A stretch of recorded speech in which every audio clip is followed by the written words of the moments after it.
Free ফায়ারকে সময় দিয়েছি, free fire সেটার অবশ্যই আমাকে একটা মূল্য দিয়েছি। বাট আমি স্বেচ্ছায় সজ্ঞানে একটা কথা বলতে চাই আপনাদেরকে, যদিও বা এটা বলতে আমার নিজের কাছেই অনেক কষ্ট হচ্ছে। আজকে থেকে এই চ্যানেলে আমি আর কোনো ফ্রি ফায়ারের ভিডিও আপলোড করব না। আজকে থেকে আমি ফ্রি ফায়ারকে বিদায় জানাচ্ছি। আর কোনো ফ্রি ফায়ারের ভিডিও আপাতত আমার থেকে পাবেন না। এই হ্যাকগুলো কারা আনতেছে, কারা সেল করতেছে, এই হ্যাকের যে সোর্স কোডগুলো, এই সোর্স কোডগুলো আসতেছে কোথা থেকে? তো যাই হোক ভাই, যদি কোনোদিনও এগুলো ঠিক হয় তাহলে আমি হয়তো ব্যাক করতেও পারি। তাছাড়া আমি আর ফ্রি ফায়ারে থাকতেছি না, এটাই হচ্ছে আমার অফিসিয়াল স্টেটমেন্ট। আজ থেকে ফ্রি ফায়ারে কোনো ভিডিও আমার এই চ্যানেলে আপনারা দেখতে পারবেন না।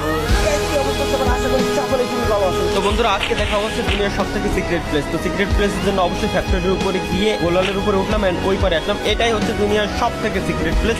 এখানে কেউ আবার আল্লাহ তাকবীরুল্লাহ লা ইলাহা ইল্লাল্লাহ